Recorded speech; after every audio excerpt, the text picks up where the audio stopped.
Hi, darlings. Welcome back. The problem with working with people every single day is that you will catch a lot of contagious illnesses. So, I have the flu again, but I want to talk about this particular post, which started basically an avalanche of conversations about this particular relationship. So, what I want to talk about is our South African, the first Black South African captain for our Springboks team, which is basically South Africa's national Springbok team. And I know, Uguti, people are going to say, why are you talking about this? It's none of your business, it's gossip. And I have an opinion, like everyone else does. So I am going to share my perspective on this from my own observations and a bit of research. So, why is this an issue? Why is this something worthy of me talking about this breakup between Rachel Kolisi and Sia Kolisi? For me, I think the most pertinent issue that I have is this idea of the perfect wife, and when this perfect wife is not enough. Because I think both of these individuals, I don't know them personally. I obviously don't. I'm gossiping like the rest of you. And these are speculations. But from what I've seen on social media, people have always praised, especially Black men, Black South African men have always praised this lady, Rachel Kolisi, as being the epitome of a woman who is willing to go through the mud with her man, a woman who's willing to, because she basically met Sia Kolisi before he was this, basically this rising athlete, this very successful athlete in South Africa. And we are taught that basically she is used as an example as to why Black women shouldn't be dated, and why Black South African men should go for white women, because white women are willing to love you at your worst, which is honestly such a false assumption. And I hate when people talk in these absolutes, because if you go to any township, townships are where majority of the Black population is. And in any township, most women are with men who don't have a lot of money. Most women are willing to love a man when he has nothing, but it's almost promoted as if Rachel has done something profound because she is a white woman, and which I honestly I think I don't want to discredit it, and I don't want to make it about her race, because she is a very influential person. She has done a lot of amazing things by creating a foundation, but also she's a marketing. I think she does marketing, but she's also very successful in her own way. So I'm not going to remove her accolades and just reduce her to being Sia Kolisi's wife. But as much as I can try and remove race from it, it is an important feature of this discussion. So I think the reason why this couple and their breakup has been such a topic on the Twitter streets and Facebook, even Instagram, is because they are like our golden couple. They are, Sia Kolisi is our first Black captain for the Springboks team, and they were just like this it couple. So this announcement of the divorce is not something to be, I don't celebrate it. I don't like how people are obviously kind of celebrating the possibility that they are separating, um, which seems like a very high possibility because they've already made these public statements. My issue is, why is it so common with a lot of African men, and I'm going to focus it on South African men in particular? Why is it so common that they idealize struggle love so much that it is something that they want every woman to go through, and they praise women who are willing to love them when they are not wealthy? And I'm not saying there's anything wrong with loving a man at his lowest, because I've done it many times, and because I care more about who the person is. But why does it seem that that type of rhetoric is favored by a lot of black men, being loved at your lowest?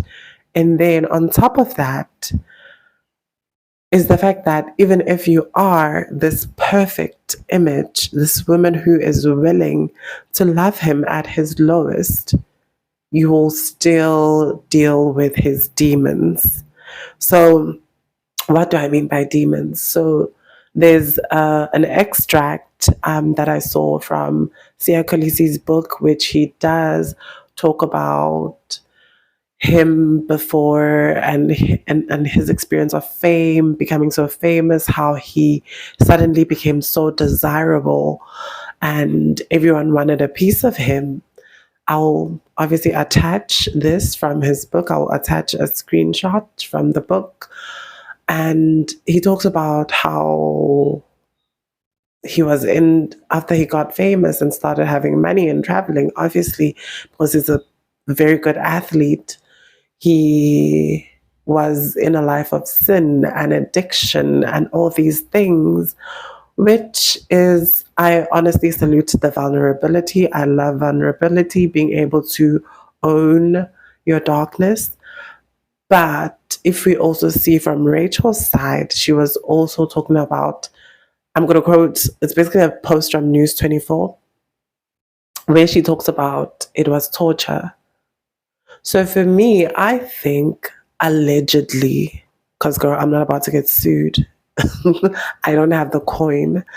But I think allegedly, the biggest thing that was happening is that it's been consistently happening through Sia's own recollection in his book and through Rachel's public posts on social media. It seems that there has been a lot of infidelity throughout the relationship. There has been a lot of cheating, allegedly. So for me, it makes me think, why is it that even if you have this woman that you were using as an example for ideal femininity, the ideal wife, she's still treated awfully. And I'm not trying to make her an innocent victim, because a relationship is between two people. So she probably has her own flaws that I do not know about because I'm an outsider looking in.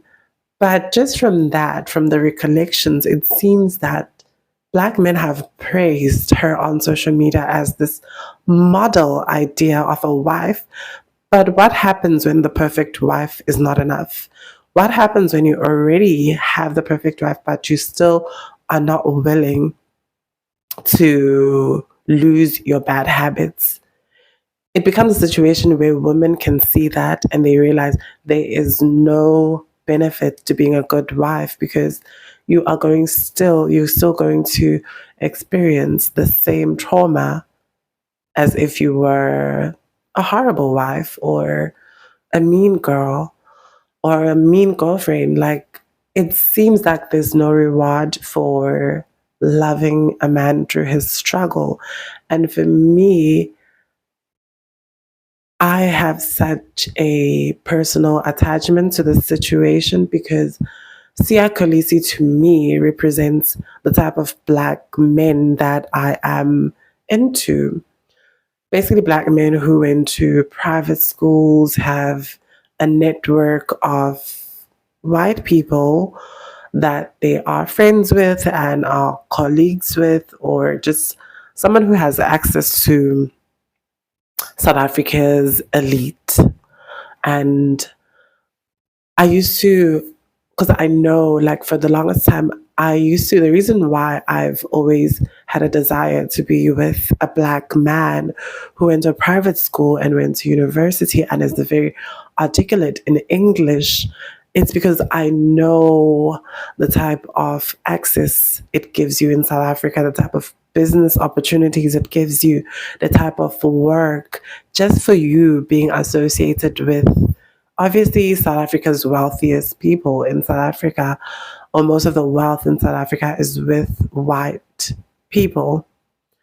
So for me, it's not even about a strategic fascination with upper class or black men who went to private schools. It's also, we have a lot of shared interests. I like hiking, I like traveling, I like art museums, I like very eccentric things. I like festivals. I like tattoos. I like music that would be considered weird.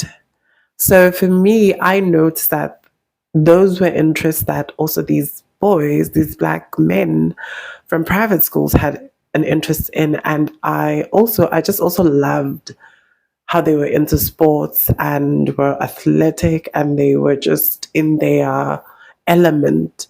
So unfortunately, I had to realize that for the longest time, every time I've had an interest in a black man who went to private school, he usually was into white women or women who were racially ambiguous, like mixed race and all that, which is okay.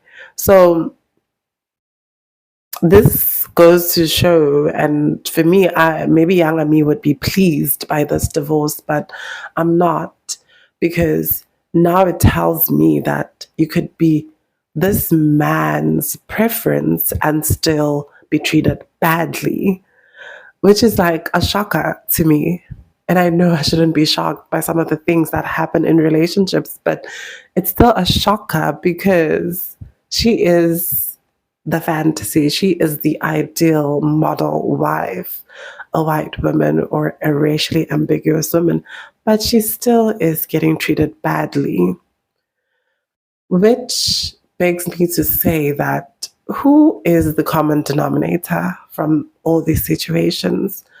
And it seems to be black men. And I'm not trying to say all black men are horrible, which would be obviously wrong, because I don't believe every single black man in South Africa or African man in South Africa is bad. But I just say there's a very common thread that South African black women have been complaining about how hard it is to date black men in South Africa, to a point that they've gotten to a point where black women in South Africa are dating for money now. Slave queen culture is a thing, baddie culture is a thing, because women have realized that there's no reward for loving a man at his lowest. So they would rather date a man who will you basically throw money at them and give them a lifestyle. So even with the Rachel Kolisi situation brings me to this thought that he has a woman that obviously I don't date her. She probably has, I don't know what she's like behind closed doors, but from what I'm seeing, looking from outside, they are this image of a perfect family. She accepted and they adopted his siblings. It's beautiful. They did so many beautiful things. And I thought they were on a healthy path. But obviously, we don't always know what's under the surface of people's relationships. So it brings me to this point. Black women in South Africa, they don't hate black men. Like a lot of black women actually love black men. They love South African black men, but they don't want to struggle like our mothers did. A lot of black women don't want to struggle like how our mothers had to go through struggle, pain, cheating, all these things, abuse. And it seems like that is a requirement for a lot of black men for you to prove yourself to be worthy of being wife material is through suffering. And black women are like, no, I'd rather date you for money than to suffer. And it it's not that black women wouldn't date a man who is struggling. They do all the time in the township. Go to any township and you will find a broke man who has kids. Meaning there were women who were willing to love him at his lowest. But it brings me to this point that there is something that has to change with how relationships are between black men and black women in South Africa. And also just even if it's an interracial couple, there has to be a difference because even with the preference, the problems of infidelity are very common. So I say this to say, girl, there has to be something that needs to be done with a lot of black men in South Africa. There needs to be some intervention. There needs to be some divinity because a lot of black men think if they're high functioning in their ability to accrue and gain money, they think they are high value when you are low functioning in your relationships, in your interpersonal spaces. There's an imbalance, and we need to reach a point of equilibrium. We need to reach a point of balance. And I wish well for Black South African men and Black South African women. Just an observation. So thank you for listening to this conversation. Like, comment, subscribe, and leave your opinions down below. And don't be mean. Okay, thank you, darlings. Bye bye.